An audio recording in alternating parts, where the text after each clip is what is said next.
So, hi, everyone. We are on the 8th teleconference call, and this one is going to be about protecting our homes, our communities, and, things like that. And hopefully at the very end, we can open up the floor to all you who want to contribute any ideas of how, we can better our world or our communities, or maybe someone that you feel needs protection or healing or something like that, so that we can collectively come together and start practicing what we've learned up to now, and as a collective, make an impact a lot quicker than if we just do it on our own.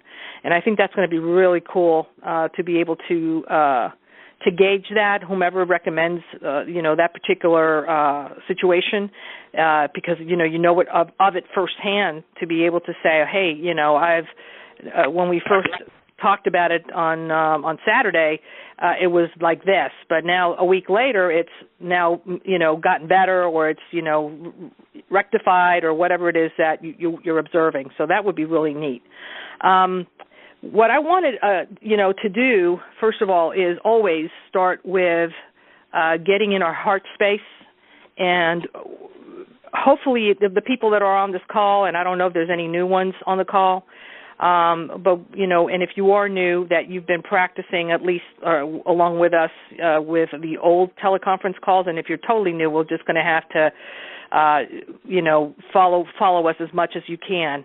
So what we're going to do is get into the heart space as quickly as we can. We're going to start perhaps being the leaf in our throat, feeling that throat area, which is the soft tissue, and just observing our world through that perspective, that we are the throat, and we're looking out as if we were a leaf in that throat area, and we're just going to come down very slowly down the throat and feel our collarbone and feel that area of the collarbone. It's a little hard there. And then we're going to be observing, looking down into our heart from that perspective, from that point, looking down, and you're going to see as it's a toroidal field, okay, around our heart that it forms like a whirlpool, okay? So if you can picture a whirlpool, because obviously we're going to get into the heart area. So we're going to fall like a leaf and just fall around that vortex, that whirlpool, going around and around and around slowly, and then as we get towards the center, we're going to go really quick, and we're seeing it from the perspective of the leaf. We're just spinning quicker and quicker and quicker until we get sucked into that hole, and now we're going to come down and fall. We're going to fall all the way into the center of our heart, and we're going to just land into this area where it's just complete silence, complete stillness. And that is our sacred space. And just bask in that for a little bit.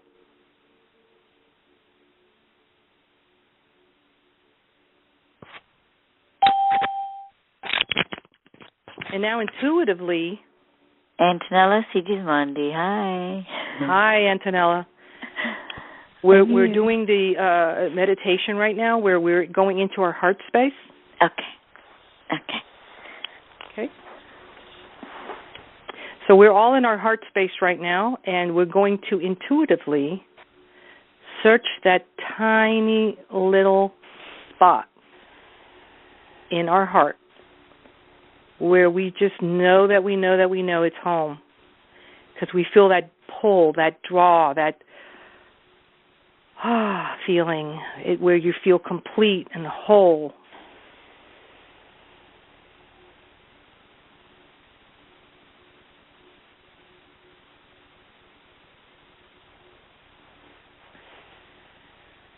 And when you find it, just go through it. Just make yourself really tiny. Just go through it. And then when you go to the other side, you'll be in the arms of Creator, in the bosom of Creator. You'll be home.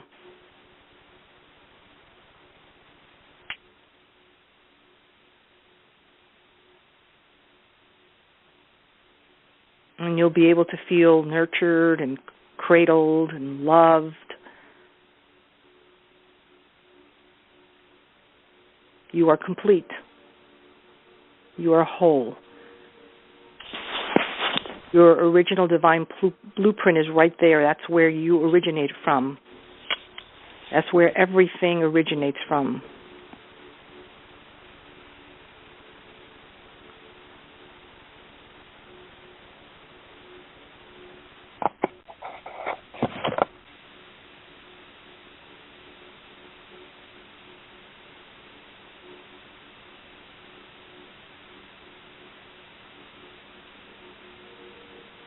And if you happen to hear from your right ear a very fine whistle or some kind of like a very high frequency sound, that is your sound current. That is the bloodstream or the stream of God in you, giving you life.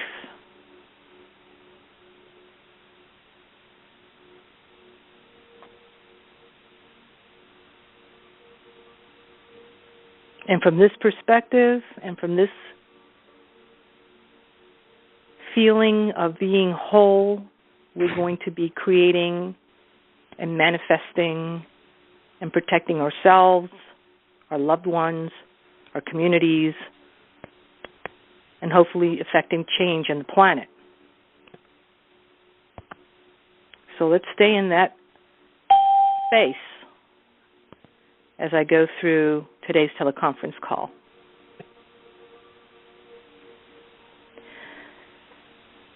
In order to affect change in the world, or actually even before that, in order to have protection for ourselves, there's many levels of protection. So we can protect ourselves as, we learned a couple of weeks ago. I don't know if it was a couple of weeks ago or it was last week, where we actually put on the shields on the different layers of protection. So we have that type of protection.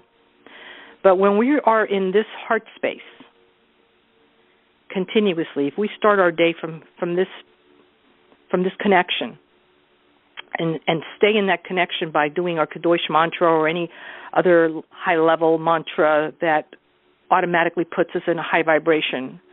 It could be a constant prayer that you're saying in your thoughts, where you're blocking out all the third-dimensional type of nonsense and noise and things that are distracting you, trying to keep you dense.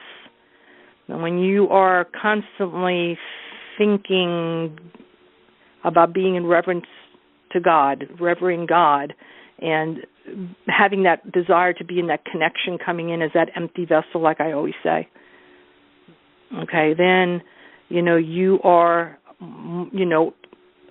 when you're making that connection, it's just so much easier to do all of these things instantaneously.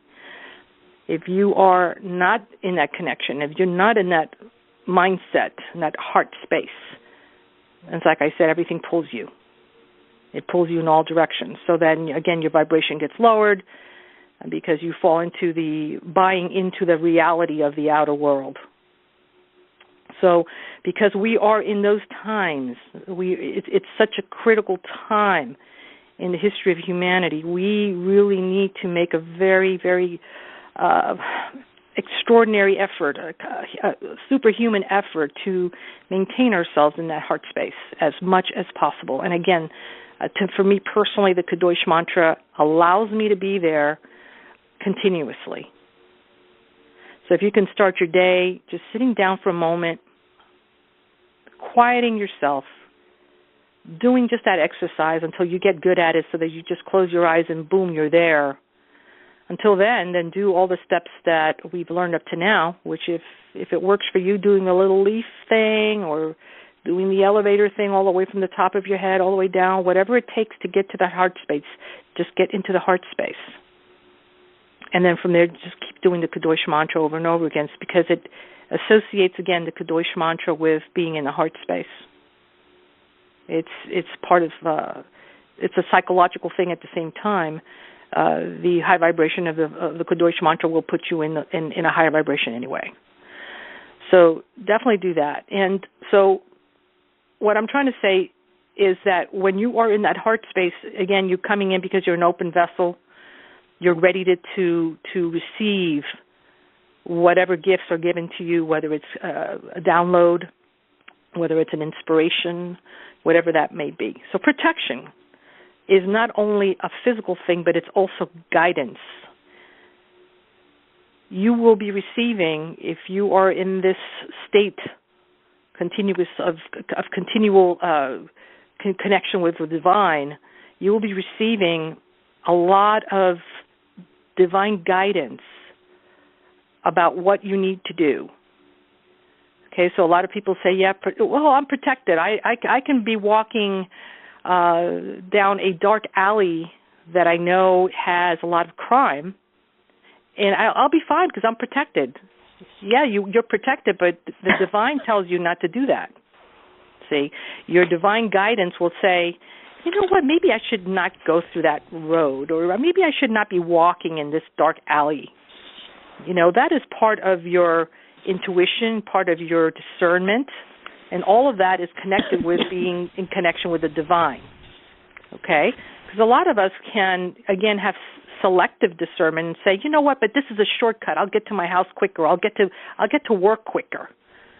And you put aside, you know, the discernment that would have protected you because it's your divine guidance.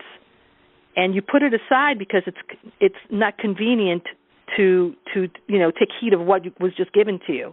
It was much more convenient to perhaps go through that shortcut, and then in doing so, you put yourself and maybe perhaps another person in danger. So protection is, again, comes in the packaging also of inspiration and guidance from the divine. So you get a little nudge in your stomach, and you know it's because you think it's a discernment, but at the same time you're getting communication of what you need to do. Okay, what is your next step with, for example, with what is happening now with the potential threat of a situation on the planet?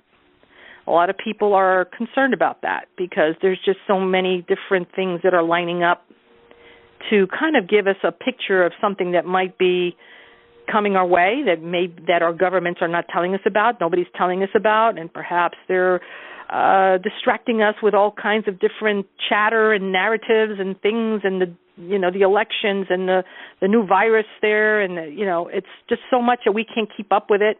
At the same time, something's happening in the cosmos, and they're hiding it via chemtrails and disinformation and all kinds of things. So since we are in the know and we kind of know already how they operate, you kind of have to wonder, gee, I wonder if that really is true. And so if it really is true, then you've got to have to be able to do this communication with Creator, to be able to get the correct guidance, what you need to do to get yourself into a place of safety or to do the right things for you and for your loved ones. I can't tell you what that is.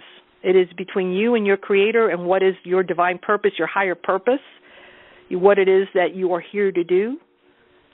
If you're supposed to be on the planet for support and protection of others and to help them go through this particular event, because it's major. If this happens, and it has happened in the past, and it comes in again in our lifetime, then it is unprecedented with humanity at this point in time, and nobody's ever experienced anything like this. So, and even if that were to happen, just if the governments of the world decide to do even, the type of genocide that they're planning, according to the Georgia Guidestones, that is unprecedented also. So anything that comes down, is not a good thing. And if we're here in embodiment, and we are those that are aware, then it is our responsibility to be of the highest vibration, to have the highest, the best thoughts, to emote the best emotions, to have the best acts, generosity, to be in service to others, all these things. And if that means that we are in ground zero when it happens, then we are. But we need to be protected, because otherwise, if we can't be whole, and our bodies are not protected, how are we going to protect others if we're gone, right? So that's why it's really, really important that you get the right guidance. I could say, hey, move away from such and such a place. You need to be 400 miles inland, or maybe it's 1,000 miles inland. But in reality, it is what you are told through your direct connection to Source, not what I tell you, not what a Marshall Masters tells you, not what somebody else tells you. It's what you get directly.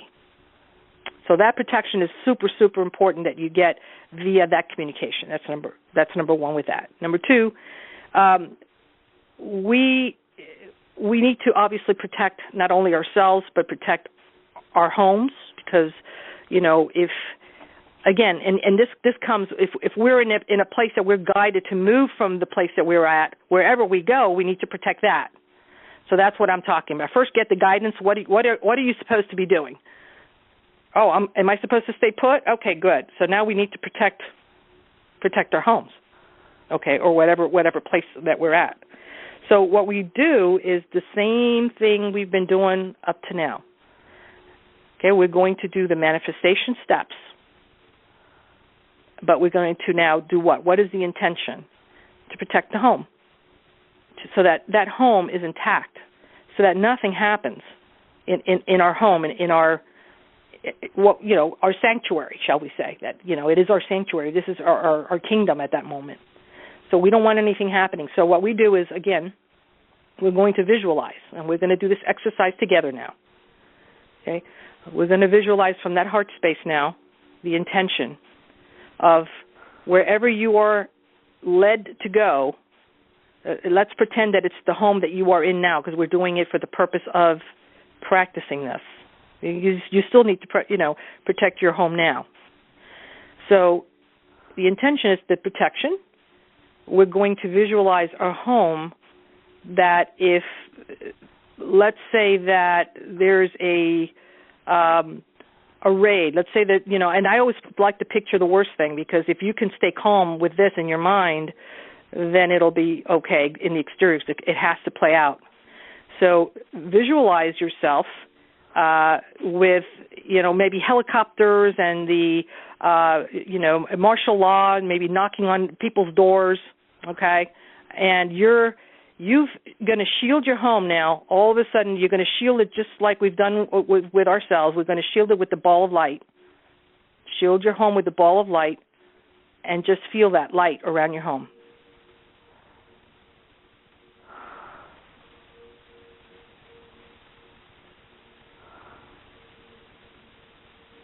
Okay, now I want you to put the violet flame over that, and just watch the violet flame over that. So it's consuming anything, any potentialities of the negativity or anything that's an adverse condition. Let it be consumed by that flame.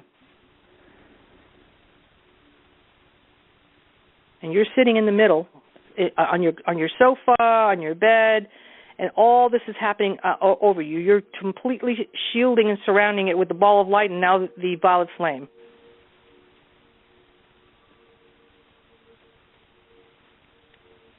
Now I want you to put the tube of light of yourself, from your higher self, all around the violet flame, and which is, of course, going around the ball of light.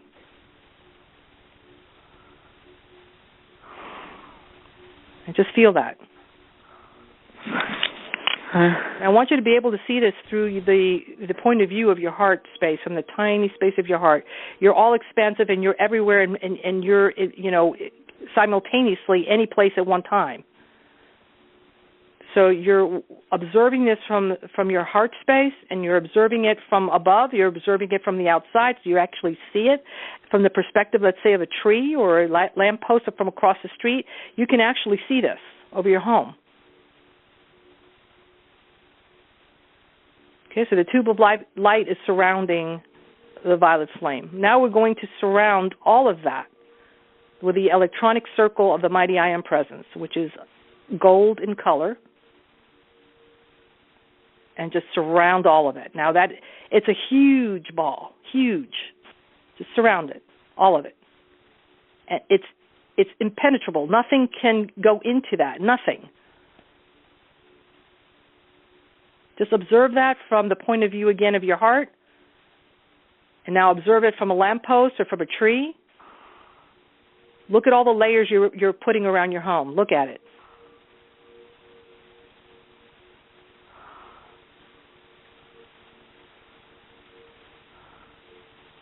Now let's just place all the the mirrors of magnification all around that electronic circle. So we're putting all those magnification mirrors facing outward so that anything that has a potential of coming to you with the intention of causing you harm or entering your home is now reflected back to itself and multiplied to itself.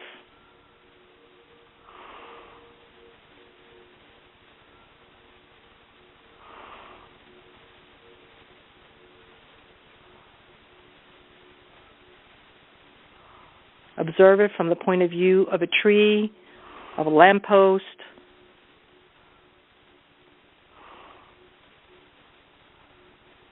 Now you're going to install the cloak of invisibility and invincibility. It's golden cloak. Just drape it over, that whole thing. Just drape it over and watch everything disappear. Your home is not even, you can't even see it. It's invisible. Watch it from the perspective of being from the perspective of the tree or a lamppost, and watch your home disappear. Your home is there, but it can't be seen. It's not there. According to whomever is trying to do harm, they can't see your home.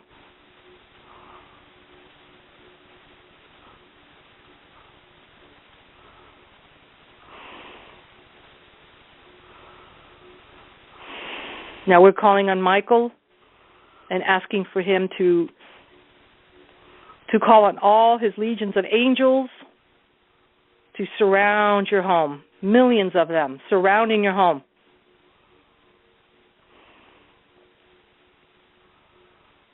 And they're standing guard.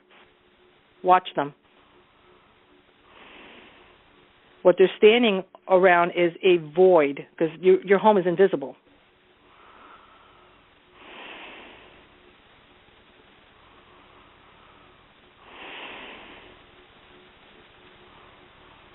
And I want you to know that you know that you know. Know that this is certain. That what you are observing right now is absolute truth, and it's done. And I want you to feel that you've just manifested that. It's completely sealed. It's shielded. Your home is invisible to all nefarious forces. It is done. And give yourself a high five. Feel that elation that you did that. Amen. It is done.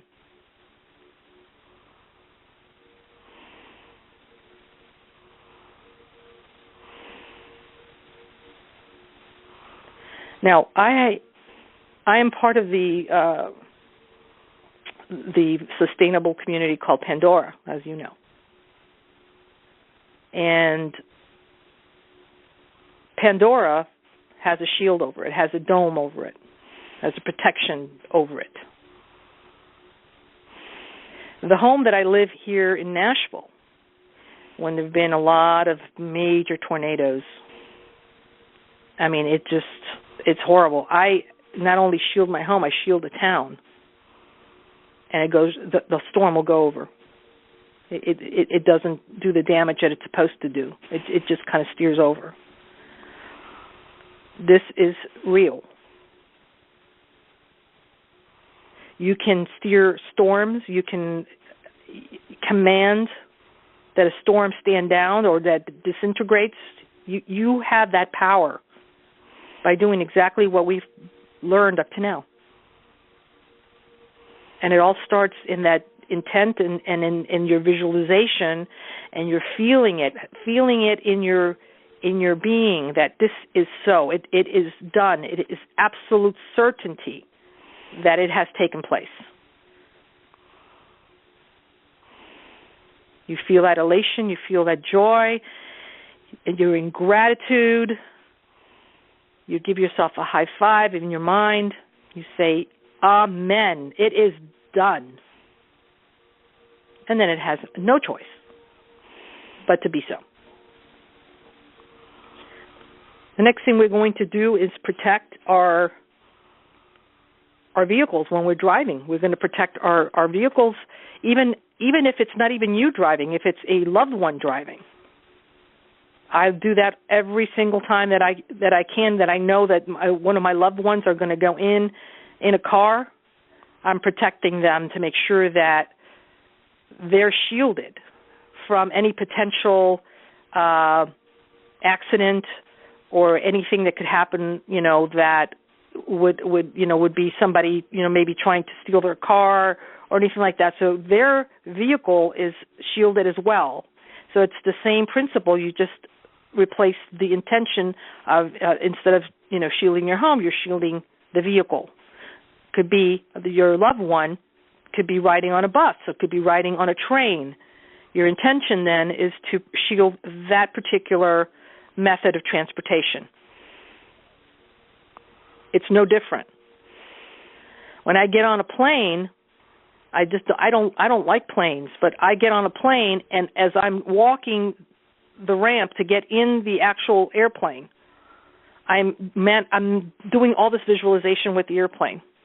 I'm doing all the manifestation techniques. And at the very end, when I'm going to say amen, and I put my hand on the actual plane to seal that. So it's the physical. I'm bringing in, and I'm actually watching Michael and the legions of angels actually holding the plane up so that nothing happens to that plane. And I amen it, give a high five, amen, and it's done. And I feel that internal, it's like a click, and I'm good to go. Do we have any questions up to now? Okay. So did you say Antonella or up to now? No, I'm just up to now. Okay.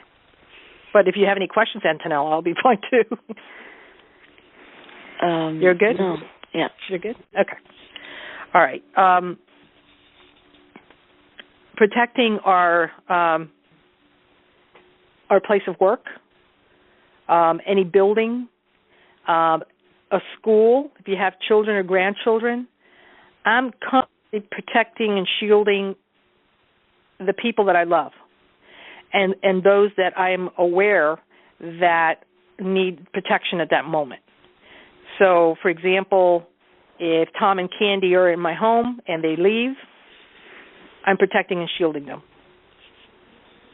If friends of mine come over and say hi, other friends too, I do the same. My daughter, who no longer lives with me, if she comes to visit and I'm aware that she's getting in the car, I'm doing that with her.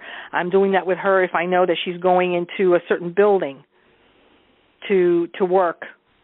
I'm protecting that building, shielding it, doing the exact same thing. And, of course, depending on the building, I'm always accommodating the size of these of the shields. So the circle is obviously bigger depending on the building. So you're basically, you're co-creating with the mastermind, which is, our creator. You're co-creating and setting in place all these things depending on what you need. So whether it's you're sitting in a room shielding yourself, whether you're shielding a car or a bicycle or a motorcycle, whether you're shielding a mobile home, whether you're shielding a hospital, you can do the same now for your community, your neighborhood, your block. You just shield it, make it invisible. Because of the things that are coming down, you definitely want to start doing that. You don't want to be visible to the nefarious forces that are trying to hurt humanity, especially the people that you've come to know. Maybe you could be your neighbors, your city. You don't want your city to be targeted. You don't want to have, martial law in your city. So you want to make it invisible. You want to protect it, make sure that it's not seen. So that it gives you time to do all the things that you need to do. So it's really, really important that you guys get really good at this because it's got to be in a moment's notice, instantaneous. So boom, boom, boom, boom, it's installed, done, high five, and so it is done, amen, done. And because you may be in a and it might be in a situation where it's a fearful situation when you have to install these shields of protection. You really, really need to start, again, practicing being in that heart space all the time, or using your Kadosh mantra to constantly be there in that space, because the last thing you want to do is be in fear, because you will forget everything we just talked about and we've been talking about. It will just go right out the door. Your knees get really weak, guys. I'm telling you, it's really bad. I don't know where you guys were when 9/11 happened, but I tell you what, when that happened, I didn't know any better. I didn't know about conspiracy theories or any of that good stuff, right? And I'm telling you, my knees got really weak. I felt like dying. I just said, "Oh my God, what is happening to our country? What is going to happen tomorrow? Do we have a future? What about my children?" All these things, and it's like I just did not want to do anything. I lost interest. I got depressed. Okay, so, and that was all the way over there in New York. I was in Miami. It wasn't even affecting me directly. So when something really starts, affecting you directly, and the potential of maybe you'll be witnessing deaths or arrests or who knows what. I mean, just imagine the worst thing. You've got to practice this with the worst case scenario in mind, so that in your head you're seeing everything deteriorate and you are in the stillness. Nothing is perturbing you. Why? Because you are one with Creator at that moment. And you've got all your shields on. And you're seeing it from the perspective of your heart, where you are one with Creator. You are in the bosom of Creator, watching all of this disintegrate. In the worst case scenario, okay, so let's say that is Planet X. So it's Planet X. What's going to happen? I don't know. The poles will shift. The oceans will come out of its basins. The meteors are going to come down. There's going to probably be something called a kill shot, where the sun gives, basically scorches the whole thing. Whatever happens, it doesn't matter, because you are whole. You're intact. Whether your body continues to be in existence or not, it doesn't matter. You are intact. Nothing is going to happen to you. You are immortal. The whole point is to stay in that stillness, connected to that divine umbilical cord that connects you to Creator. That's the place you want to be at all times, and practicing that, because you are going to feel total stillness. You'll be witnessing through your imagination how the world, the external world, is deteriorating and falling apart, yet you're intact.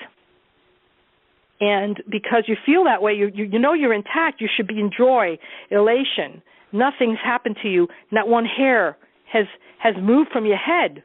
And you are in elation, and that is being recorded, guys. It's being recorded into the Akashic Records, and that is the way it will play out. It has no choice. It is a tape recorder. It plays out. It records it in the cosmic history, galactic history, universal history. So that's why I'm saying you've got to practice this. It doesn't happen like overnight. It's not instant coffee.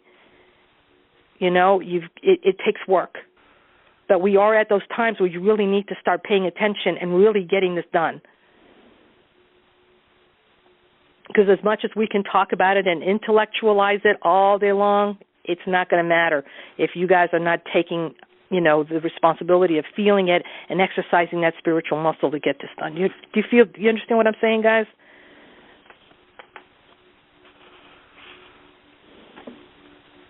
Now, there is another potential scenario,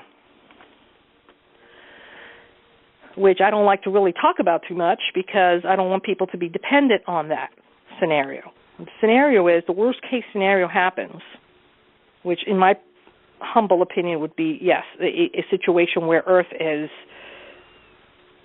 devastated to the point where, all life forms are being compromised here. In a situation like that, we do have our ultra-terrestrial, I call them ultra-terrestrials, the ones that are higher dimensional beings of light that are here to supervise this situation. They're coming. Here's the other thing that gives me a clue that things are really kind of like going the route of something major coming from the cosmos.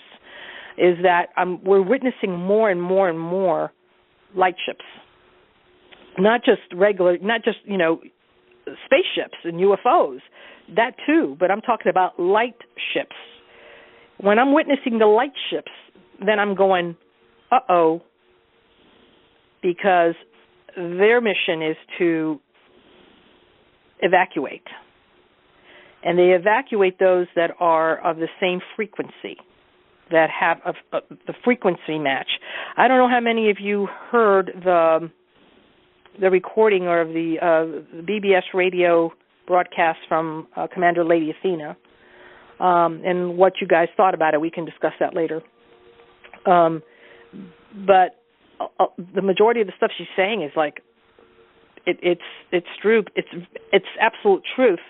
The only thing is that, she's not going to say, well, we're going to evacuate, because that's not what she's supposed to be saying. And then maybe that is not the information that she's being given, but that is the information that I have been given, is that is the correct, information. If humanity is to the point of extinction, they will evacuate those that are resonating with the same frequency. And so the reason I was telling you about whether you heard her or not is because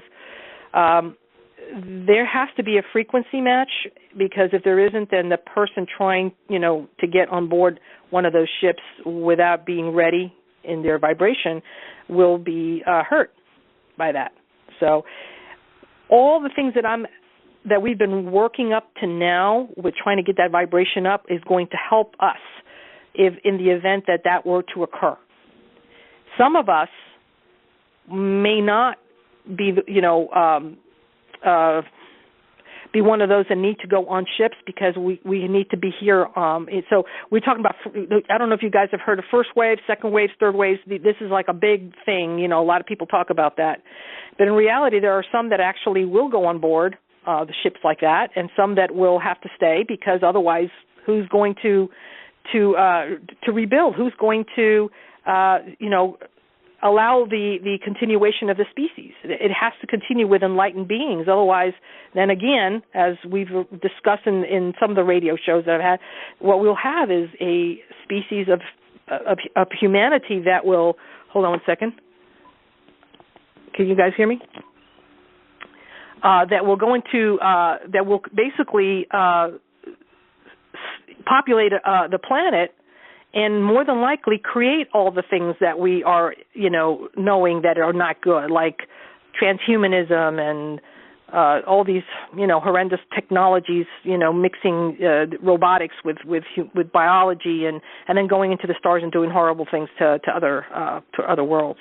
So we really need to have humanity have that consciousness, that higher awareness, so that stuff like that doesn't happen. So somebody has to, take it for the team, shall we say.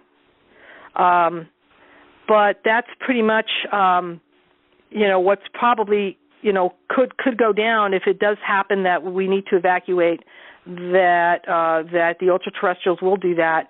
And again, just awareness, if you know how to observe them, if you know how to see them, I will be very happy to discuss that with you, how to observe them, and how do you know it's a light ship versus another type of ship. But you'll be able to see, once you know how to detect them, you'll be able to notice that there's a lot of them in the skies now, and that they're much lower in altitude. So what does that mean? To me, it means that they're cognizant of something that might be, of importance, that they're vigilant in that manner. So that's another thing that gives me the heads up that a Planet X situation could be down the pike. I don't know, again, when, or anything like that. I don't know. But just based on all the things that we're observing in the world, and I'm about to write an article of all the things that, are observable, that anybody can kind of like, okay, here's one dot take this thing and then add this one and add this one and add this one, and we're getting a picture that it says, gee, maybe we should pay attention to this, And, again, it's just a matter of exercising everything we've learned so that we can be in that inner peace. Okay? Now, I don't have a lot for you all today because I really wanted to discuss with you whatever you have in your mind, any questions that you have, how you've been doing with any of your exercises. Have you had any success? Do you feel better? Do you feel more confident? So the floor is open. We can talk about just about anything.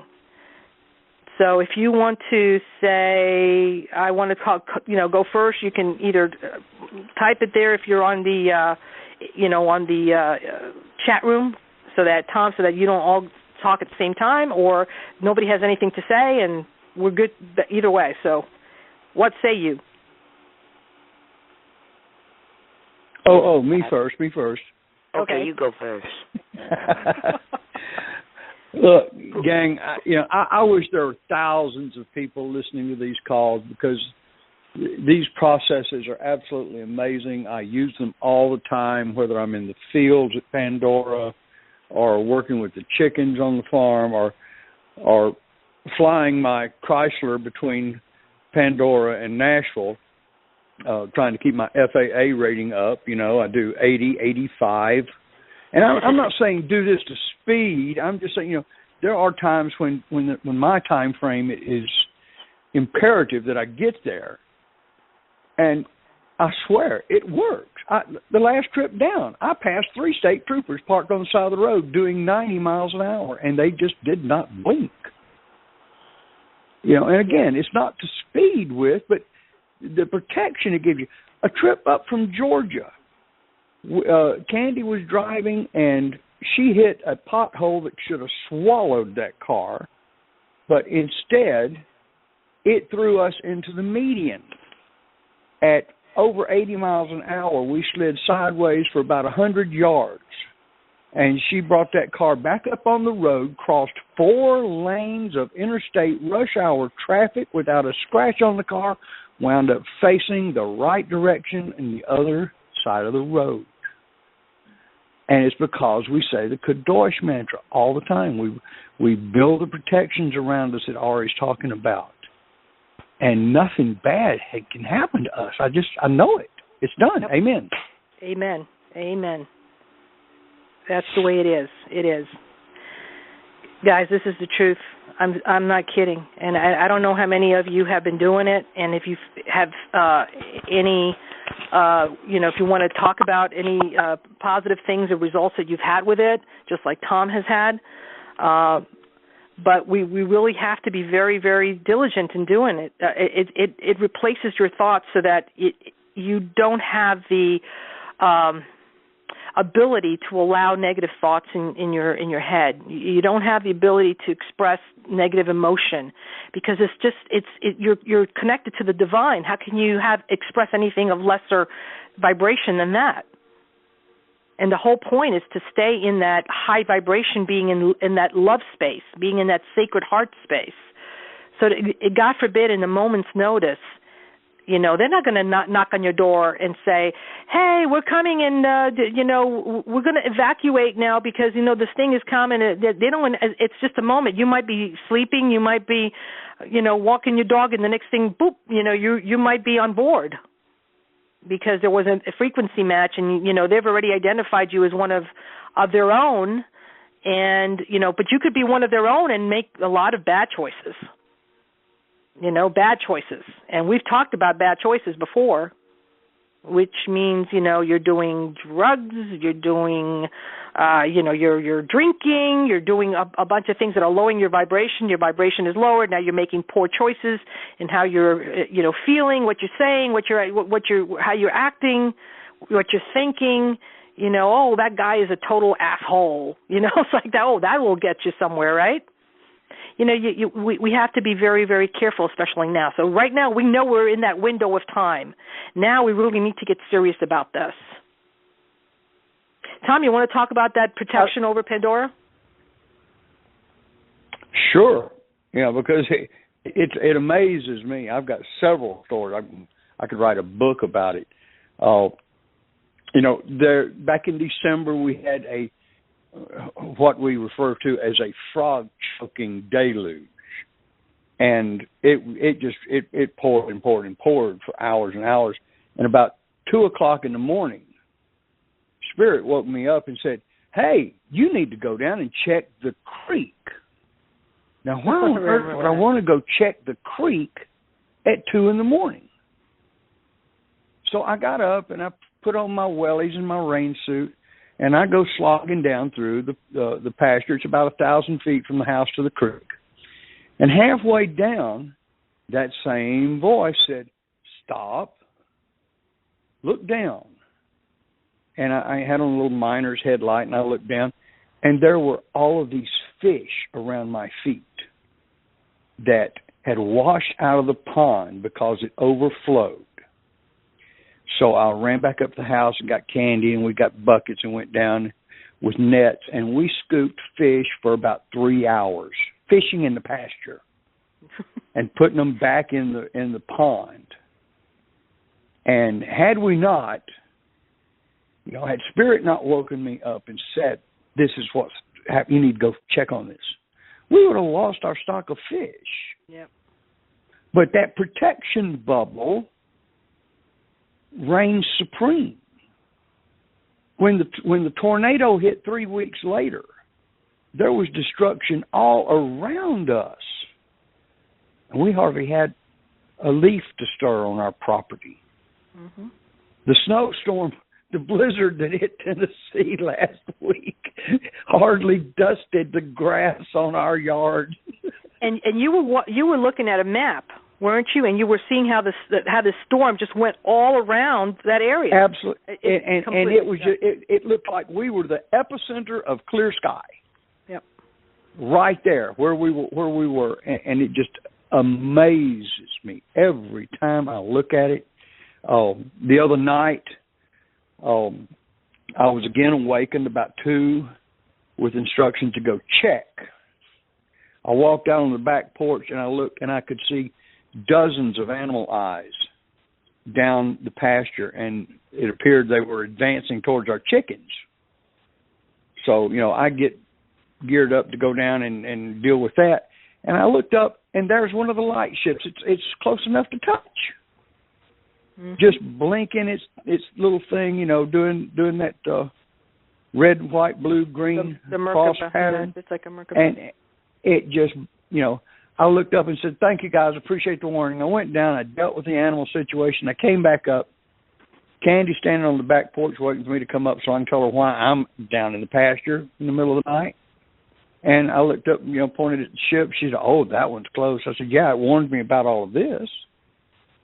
And then just as soon as the words were out of my mouth, it was gone.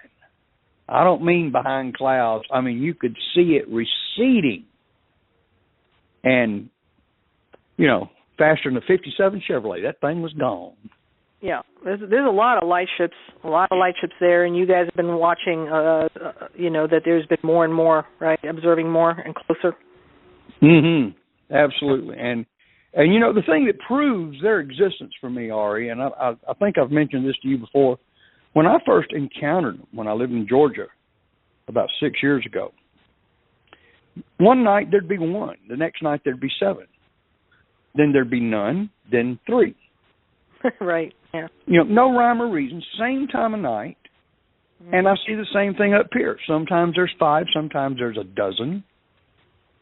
And they're easily identifiable. I've called observatories and astronomers and said, why? What is this star here? We don't have a star there. Right. I'd give them right ascension and declination. There's no star there. Well, why is this thing blinking this pattern? Oh, that's just stars twinkle because of the atmosphere. I'm an engineer. I know the difference between scintillation, which is the scientific name for twinkling, and blinking in a periodic and cyclical fashion. Mm-hmm. This is not stars twinkling. Yep. Go ahead. Can I interject here? Sure. Definitely. It's Mark, by the way. Hey, Mark. I've heard several stories like this before, and it's not really uncommon. I mean, what's his name? It starts with a G, and he lives up in Washington. And James Julian. James Julian. You got him.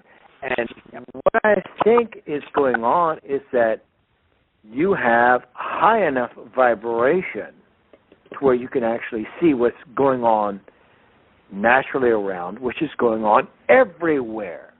Mm-hmm. It's just that you have the ability to actually see this, to where a lot of people don't. I agree with that. You know what, Mark? I think that they're making themselves, visible right now. I think it's readily seen, because I believe that Candy can talk about it if she's there. She has a friend who I don't know that he's that spiritual like we are, in the sense that he's I think he's more of the Christian faith, I believe. I think there may also be a proximity effect. When you're around someone who is a high enough vibration and says, "Look there," then you can see it. Oh, that's true too. That's true too. Yeah, that's possible. Well, I don't know if it's true. That's just kind of a theory, but it's very, very interesting. There are people who just see them constantly, right? And there are people like me who've never seen them at all. Oh, wait, that's the interesting until thing. I show you how to see them. Oh, okay, that's fine. Well, anyway, I'm done. All right. Are you there, Candy? Yeah, I'm here. Can you hear me? Yeah, go ahead, Candy. I think part of it has to do with once you've seen one, then you know what to look for. You know how to identify exactly them. Because you've kind of lost your mental virginity. Right. Exactly. Yeah, you've lost your biased virginity. That's a terrible way to put it, but that's.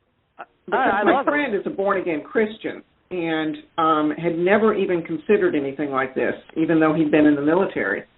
And once I showed him what to look for, he got the binoculars out and really said, "Oh, that really isn't the star. That really is something else." And they asked me a bunch of questions, and then after that, he kept tracking them. And he on a regular basis, he sends me a little quick text message that says, "Oh, there are 3 of them out there tonight." So I think once you've seen one and you know what to look for and you've actually found one, then it's easy to keep track of them again. Yeah. Yeah. So what you're looking for is they look like stars, but when you're looking at them, they're going to be emitting color, like red and green and blue. And it's going to be all of a sudden it's going to be red, and then in a moment it's going to be flashing green, and then it'll be flashing a blue, and then a green, and then a red. And then if you are out there and you're seeing this, and you're saying Kadosh, the Kadosh mantra, they'll really scintillate for you. Because remember, that is how they communicate. This is our greetings. When we greet in those higher worlds, that's what we do. Don't forget the dance. That's it. The dance, yes, they do dance. That's interesting because I was going to bring up this thing about intention. Mm-hmm. As far as being protected, you say, "I want to connect with the divine."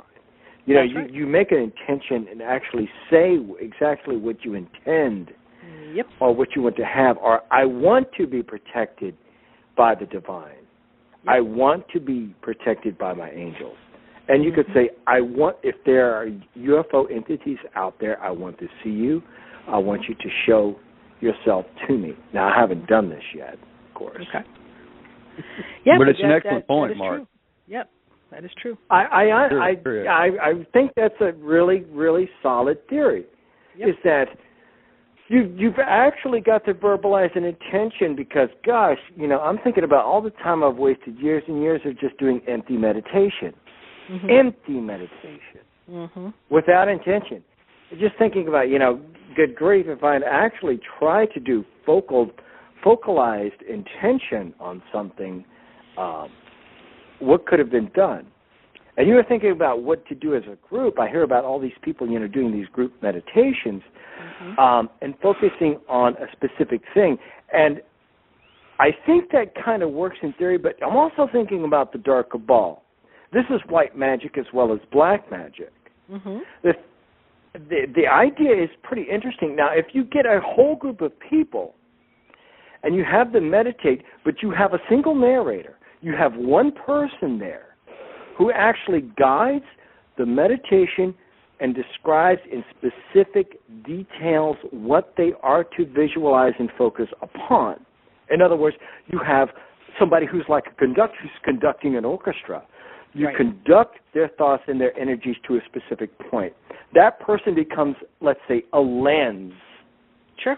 And they orchestrate that energy that's coming from those people and guides it into like this beam of manifestation. That is a really cool idea. Yeah, I just thought of that when you were that's pretty much the intention for that. I strongly believe that, and that's why I figured, well, if you guys can come up with an idea, you'll know. Let's say one of you lives in Seattle. Okay, just to give you an idea. Okay, well, in my neighborhood in Seattle, there's sinkholes, or there's a lot of homeless in this particular street.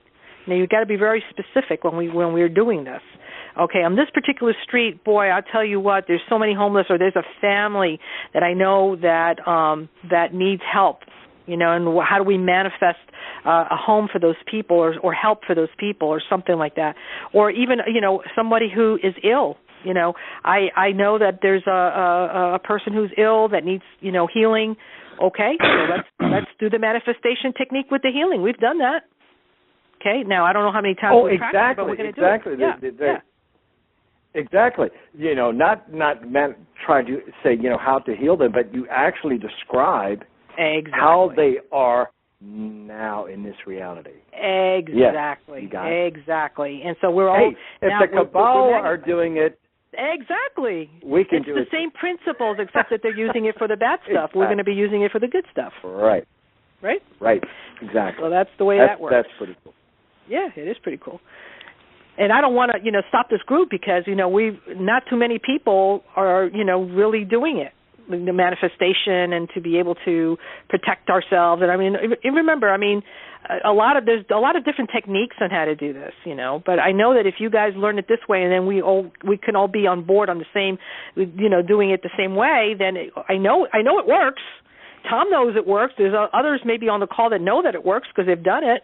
Well, let's now focus our, abilities now together for one common good thing to happen, to affect change for a change. But here's where I would draw the line and make it a little different than most. Like this whole website, the event is coming soon. They have their little Sunday meditation where they're all loosely trying to manifest some good and stuff. My idea is a little different, where there's an actual conductor. Everybody calls in, and somebody orchestrates and tells you specifically, laser point detailed of where that energy must be directed like a laser beam. No, I gotcha. That's exactly the way I envision it. Yeah, that's exactly the way I envision it. Exactly. It has to be that way, otherwise everybody's going to be scattered. A lot of us are newbies on this, so we've got to be able to know how to do this. Okay, here's what we're doing, number one. Number two, first of all, it always starts with the heart space. Yeah. So we're conducting it, and, once we all get good at it, then, everybody can have their shot at it if they want to do that.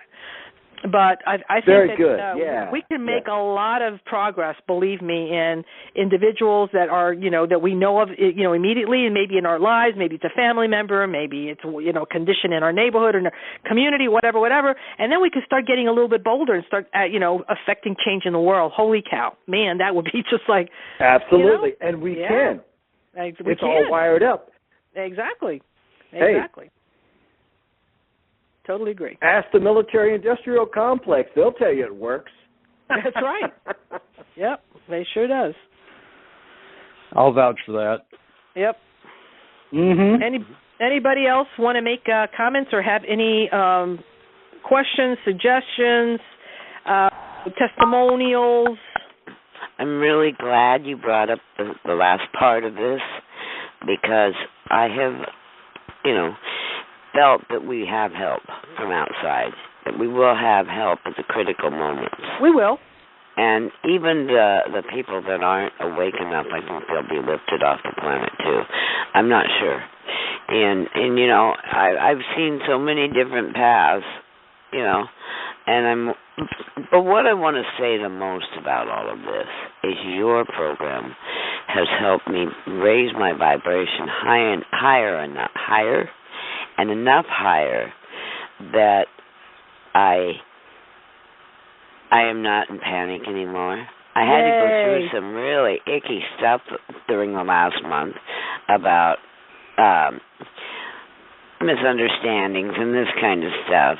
But and I just can't let that keep eating on me, And then you had that little thing about what is an empath.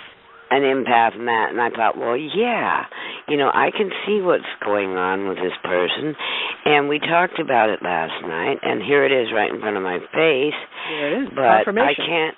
I can't change her, and her energy with this is not good for me. So I just said, well, I don't really want to deal with this kind of a path. I have to go my own way, because I'm not into making a change right now in anybody but myself. Okay? Sure. Right. I'm not going to run out in my community and start doing all this. I'm 64 years old and I'm dealing with... Young. 64 years young. Yeah, but I'm dealing with healing myself, and this has been the most beautiful, uplifting way to go. And the excitement in Tom and the other guy, I forgot what his name is. Mark. And everybody. Mm-hmm. That's what's important, because we see all this doomsday stuff, and pretty soon we're going, what's the use, But remember, everything that we're here witnessing is an opportunity. I mean, this is the way that I observe it, and I embrace it as an opportunity, because it gives me the opportunity to make a choice. One, am I going to go into panic and fear and gloom and doom and just cross my arms and say, whatever, I'm whatever?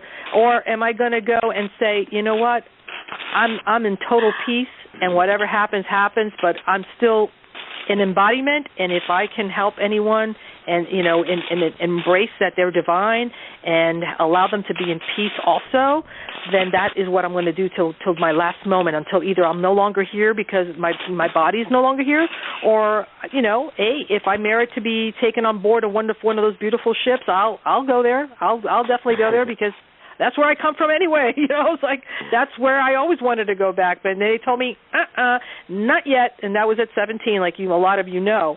But, hey, it's time now, and this is where we shine, at least where I shine my best is during, really critical moments like this. But it is an opportunity. It really is, because it allows us to grow and to be the best that we can be.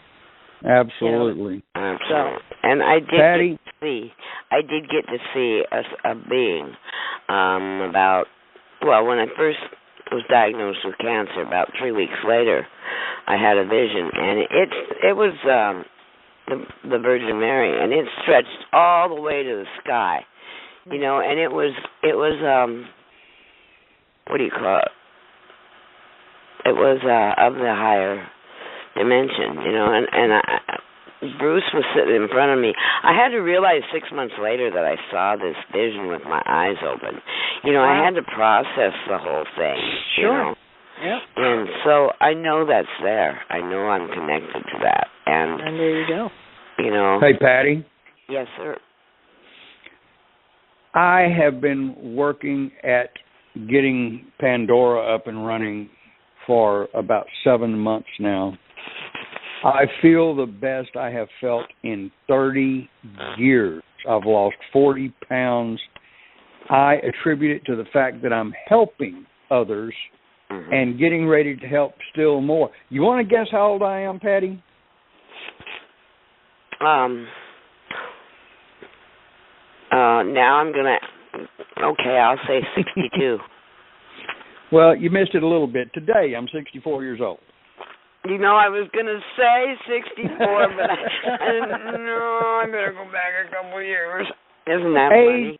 Age is just a number, yep. And every day I wake up, I feel like God is blessing me more with better health, more strength, more endurance, because this thing is about to pop. And I'm glad you brought it up, Ari, but, I may be one of those that has chosen to stay behind. Exactly. And that's very possible that we all have our roles. Yeah, it's true. So be that as it may, I'm good with whatever happens in the future. My job is to serve.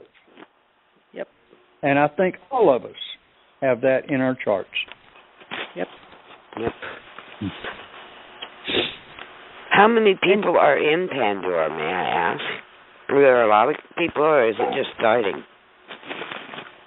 We're still accepting applications, I'll put it that way.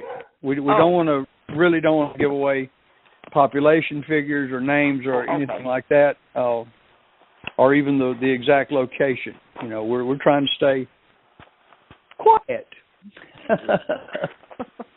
Are you all witches and warlocks?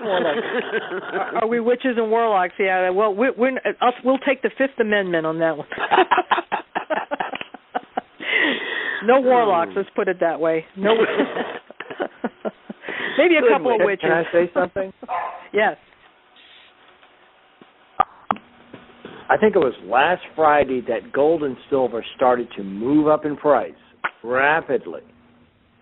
And that's a sign that things are moving as far as currency, the American currency is starting to be rejected. So it's on right now. Oh, yeah. It's like, guys, it's almost like keep almost your eyes minute. and ears open on the stock market. Mm-hmm. Yeah, I just want everyone to know, if you don't have your food and your water, you need to get that. Yeah. Get that now. Exactly. Yeah. Very, very important.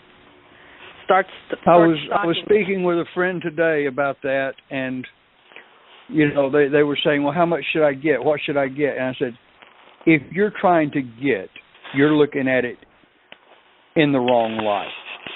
You need to consider continuation. Yep. You know, if things go south, no pun intended, then you're going to be on your own. You're going to have to supply your own food, your own energy, your own transportation, because there will be none out there available. And that is the very essence of what we're doing at Pandora. Right. Yep. And the whole thing is really, guys, is not to really go at this alone if you don't have to. Yes. I mean, if you already have somebody to be with, group of people that you are already, going to be affiliated with or whatever, then that's different. But if you find yourself alone and you're trying to do this, the task is so monumental, and it's like, again, it's just so gigantic to even wrap your head around that it paralyzes you. It's so much to think about that it will paralyze you. And sometimes it's not just because you're in fear; it's because you don't know where to start first. There's just so much to do, and so it's very important that people of like mind, of like heart, and kindred people, kindred souls get together and help each other out. I mean, this is not about going it lone wolf anymore. You got to really stick together because it's really the best way to make it. If we're gonna be an embodiment here. I'm wondering if anybody feels the same way I do. I have this very strange dichotomous kind of feeling to where it's like, this oh shit feeling, and then the other side of me feels like I feel a lot lighter. Yep. I feel a little more joy in my heart. Yep. I feel that there's this change. Yep. And it's a really bizarre, strange feeling. It is, because one of it is your awareness. Yeah. One of it is, I believe, Mark, is one of it is your awareness, because you're very, very aware of what's going on, but at the same time, you it's coming to a closure, and you're at peace. Yeah, I'm doing my homework. Yeah. Yeah, that's the way I feel too. It's sometimes I'm going, oh my gosh, it's like, oh my gosh, this again, and now this, and now this, and now that, and at the same time, sometimes I'm sitting and I'm going, oh wow, this is like, I'm actually living through these times. Wow, but I'm coming from the wow point of knowing that it's going to be okay. At least for me personally, it's going to be okay. But I'm also very prepared, in every sense, physically. I mean, I got everything I can imagine already done. I mean, I did that several years ago, And we've got the Pandora going. We've got seeds. We've got, Berkey water purifiers. We've got all that stuff. We've got chickens laying eggs, and more than that, we don't know what to do with the eggs. It's like coming out of our ears. And but we're prepared. So when you're in a place where you're prepared and that you're not going to be suffering in the physical, then you let go. Then you're okay. You're not worried. Yeah, I'm pretty well prepared too, but I'm kind of jealous with the chicken thing though. Well, you can come help anytime. They make Absolutely. They make a little too much noise for me though. That's okay. No, only the guineas do that. The guineas make the noise, man. They're horrible. Oh, yeah. Yeah, we Mark, got chickens, boy. I got this beautiful little Delaware that we call Della. We name all of our hens and the roosters. And Della actually sings to me on command when I go up to check their water every day. That's pretty cool.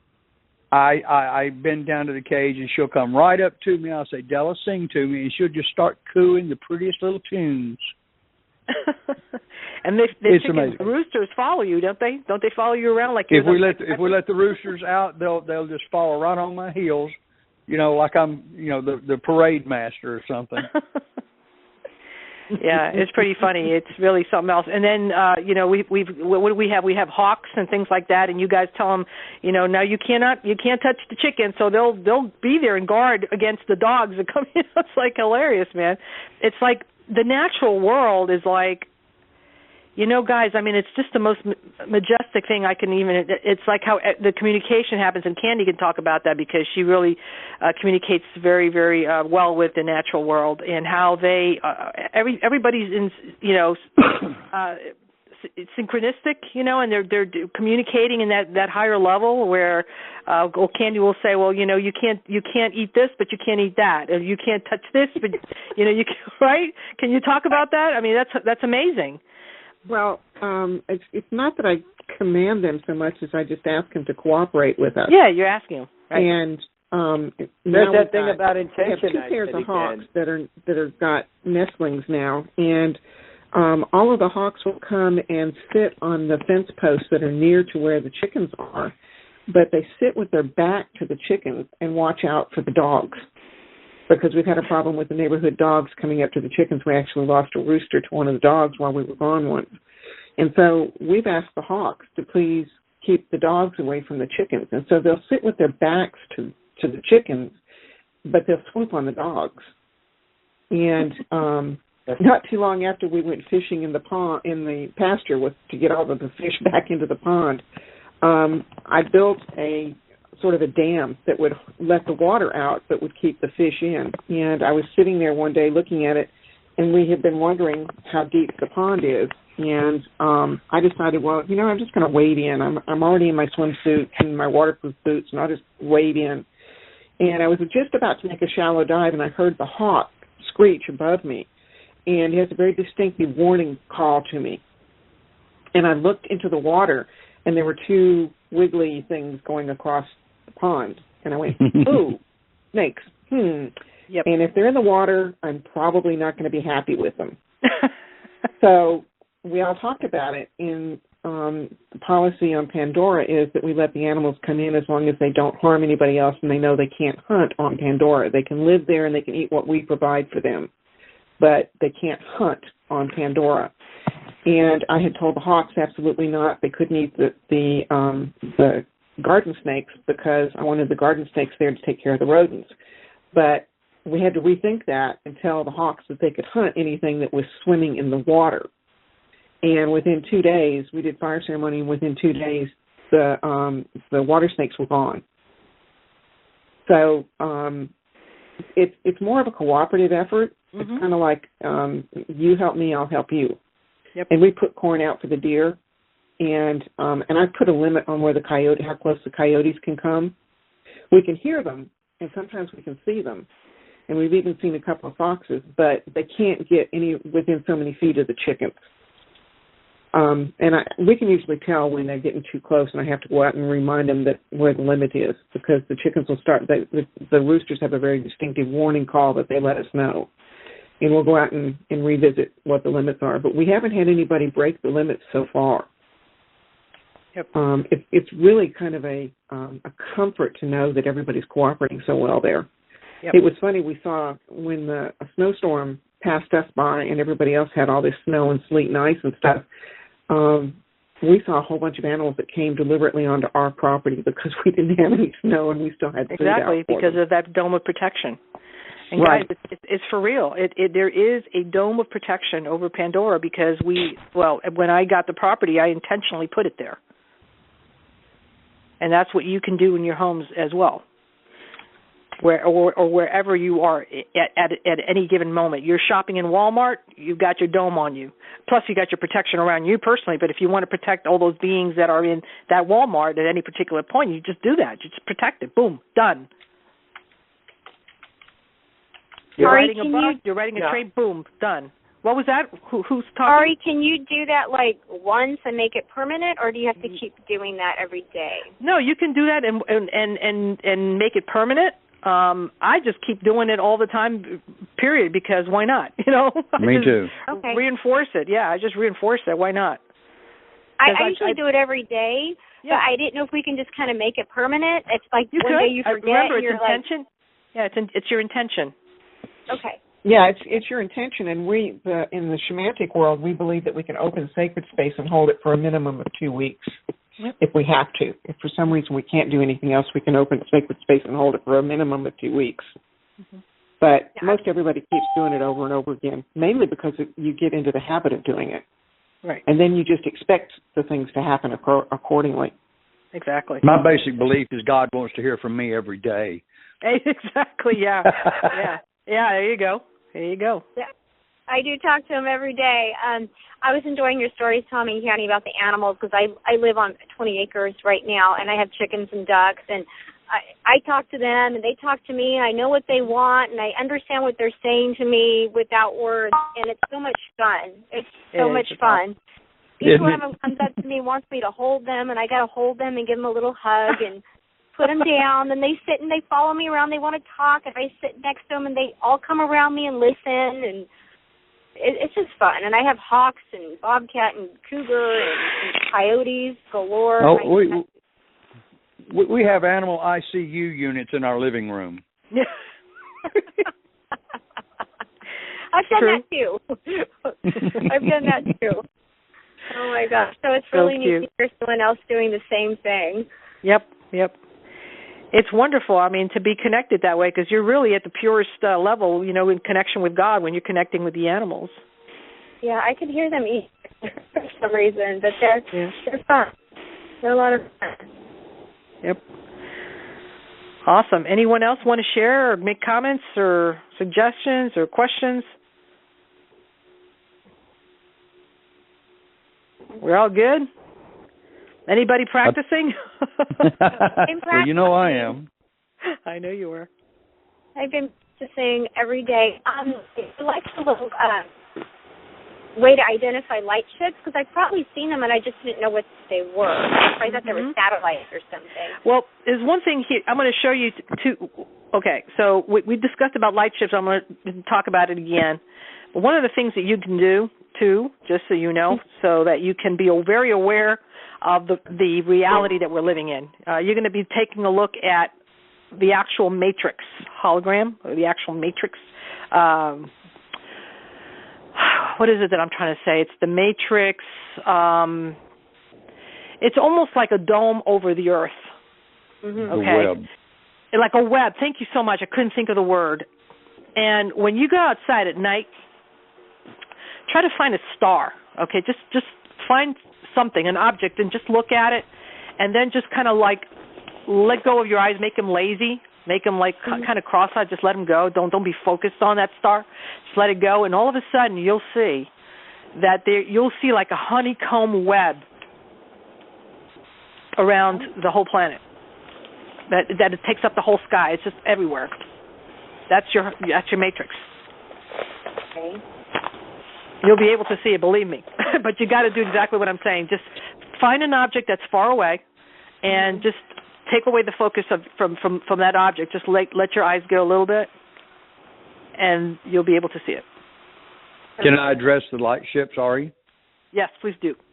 Identifying the light ships is so easy, and I don't think it's relative to I've been watching them for years because it caught my eye before I knew what it was. But I'll give you some tips on how to make sure. Find a bright object and watch it. A star will twinkle. Its radiance, its shape, and all will just kind of shift as if seen through running water. But the light ships, if you look at them, particularly through binoculars, somewhere. I smell all my beets. Patty, you okay? I smell fire. Patty, you all right? Forgot all about them. Patty, okay? Everybody okay? Yeah. Am I unmuted? Nope. You are unmuted. Unmuted. Oh my unmuted, God! Patty, I you boiled okay? all the water out of my beets, and I could smell fire. You God, you're so sorry. But your place is on we were worried about you, Patty. Oh, I've done this before, but I'm going. Oh, something's on fire. I got stories about that too. But anyway, the light ships, particularly if you look at them through binoculars, you will see that they'll flash a pattern of red, white, blue, and green. Maybe not in that order. Right. But yeah, every time True. Yeah, and every time the color changes, it makes a cross that points a different direction. Okay. It may be north, south, east, west, and the next one will be northwest, southeast. And the cross is distinct and very noticeable, and it rotates with the colors. Now, once you've identified that, pardon? How do you mean cross? Is in the way it flashes the lights? No, it's not that it's flashing a light or a series of lights that are in the form of a cross. It's more like a stylistic representation of light that you would see in a book or something. Where the light is so bright it makes shapes around it. But this is a definite looking cross. Stars don't do that. Number one. Okay, right. I got you. Number two is you will see these ships, once you've identified them and focused on them, you'll see them move. And I had a heated argument with my son in New Hampshire once about, well, if you look at anything long enough, it looks like it'll move. I said, yeah, but lean your head against some solid object, keep your eye on the ship, and also watch out of the corner of your eye any other star. The ship will move, the star won't. And we have actually seen them draw patterns in the sky, like figure eights, infinity symbols, and just, I think I saw one draw a 6-rayed star one night just from moving. And it's obvious. It's not just a little wiggle. I mean, these things move, and it has to be hundreds of thousands of miles that they move in order for them to be that perceptible to us. Mm-hmm. Do you think they're actual ships or just entities? Pardon? Do you think they're actual ships or just some sort of a living entity? No, these actually, are Mark, ships. I believe they could well be either, because they are inhabited by ultradimensional beings. Okay. Yeah. So it could be a being itself, or it could be a congregation of beings in a ship. Would you like to address that, Ari? Yeah. The ships are what we call plasma ships. They're not physical metallic ships of any sort, or any type of metal or anything like that. Just energetic. Exactly. The ship itself has a consciousness. So you know exactly what he's talking about, Ari.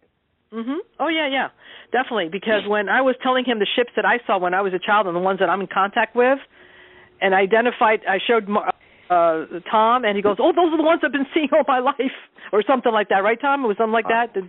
Yeah. I'll just tell the story real short if I can. We were about 6 years ago trying to start an alternative clinic down in Georgia, and one of our roommates is a great friend of mine. Dr. Cunningham, And we would sit out on the porch at night and watch for satellites. And satellites, they just zoom across the sky. You know, and constant brightness. You know, they're very easy to spot and very different from the ships. But the first night I saw this thing, I said, that's not a satellite and it's not a star. And Bruce looked over and said, by golly, you're right. Now, you know, this man has several PhDs. And I may look dumb, but I'm not so smart. I'm an engineer.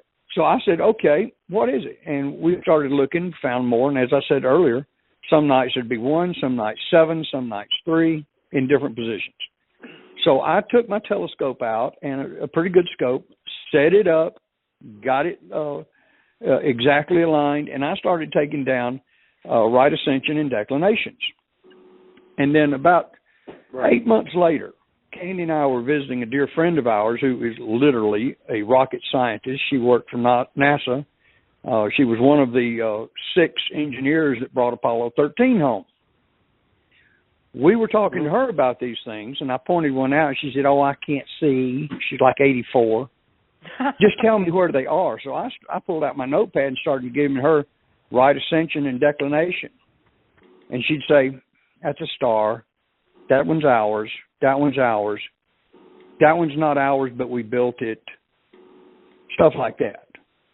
And this is somebody who knows what she's talking about, you know. So they're here. Okay, so what's the best time of year to do this? Anytime? Anytime. Yeah. They're out there. Wow. Okay. They're all over out the place. there, and there's more of them. I've seen them from New Hampshire to California to Georgia. You know, they're out everywhere. there. They're up there. Just look. And here's a clue. Yeah. You're going to see a lot more of them in the coast. Yeah. In Florida, in the coast, the East Coast, the West Coast, because those are the danger areas. And so, in a moment's notice, I'm on the East Coast. Yeah, if that goes, they're right there to be able to evacuate. Seriously. That's either why that or there's watch so many the show. What was that?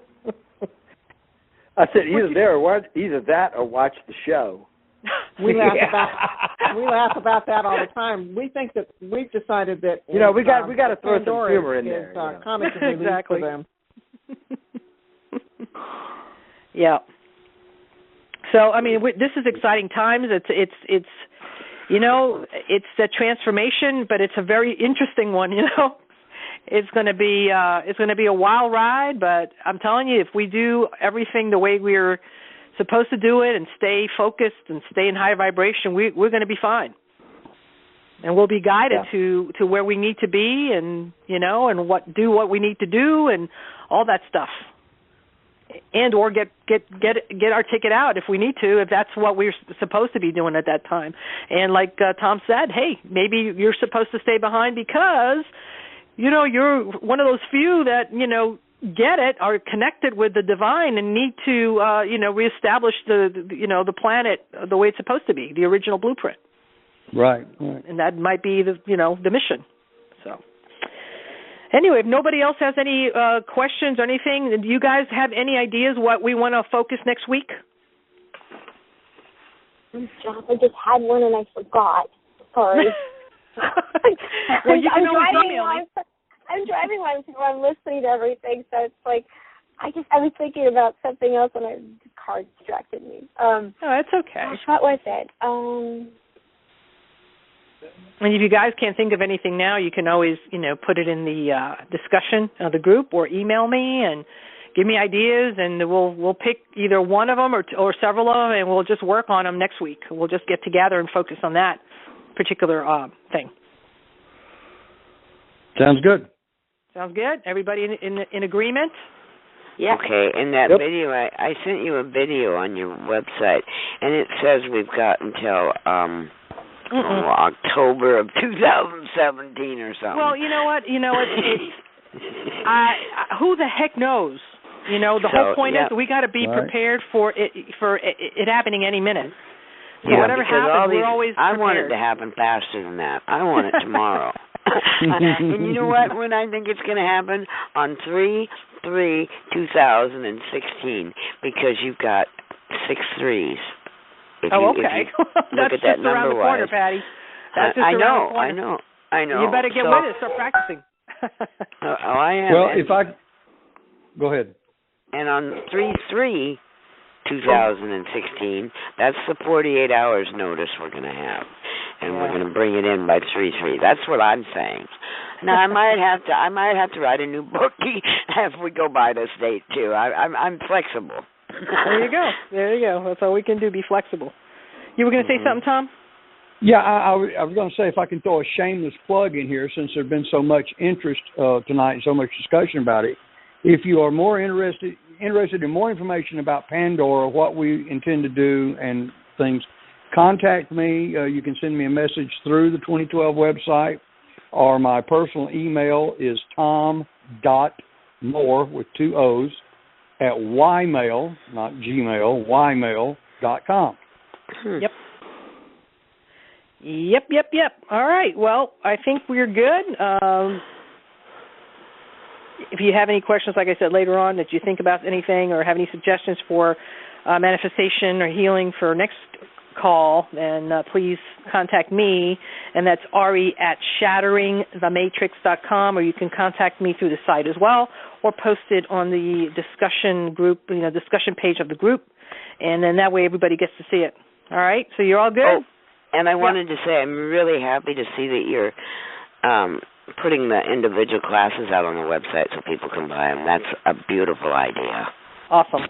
Well, thank you so much. That way, it just makes it more accessible for everybody outside the website, so not everybody's part of the website. So, but thank you all very much for supporting the website. Help. Appreciate it. Love you all. I love you too. Namaste, have a great night, everyone. Namaste, Good guys. night. Love you. Bye-bye. Bye. Goodbye.